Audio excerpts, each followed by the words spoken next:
Hello everyone, welcome back. In this video, I'm going to be explaining to you what are the current interest rates for the savings accounts at PostFinance in 2026. So as you can see over here on this particular page, they have mentioned the current interest rates. So over here, when you scroll down a bit, you are going to see that most of the regular adult saving accounts now pays you only 0.0% interest. This means these accounts mainly work for the storage of your money, transfers, and the banking access rather than earning meaningful savings growth. Now, Post Finance still offers you slightly higher rates for the younger customers.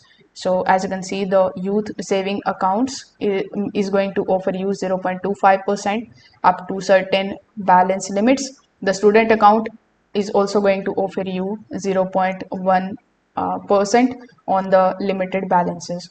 Now, once the balance exceeds the promotional limit, the rate usually drops significantly.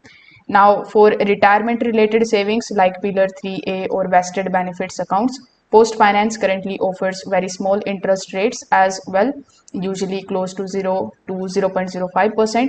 Now, a lot of Swiss banks reduced savings yield after changes in the Swiss interest rate conditions. Because regular saving rates are very low, many people now compare the regional Swiss banks, the digital banks, and the fixed term deposit options. And some of the competitors occasionally offer you better saving yields than Post Finance, especially on the promotional accounts. So I hope this helps. Thank you.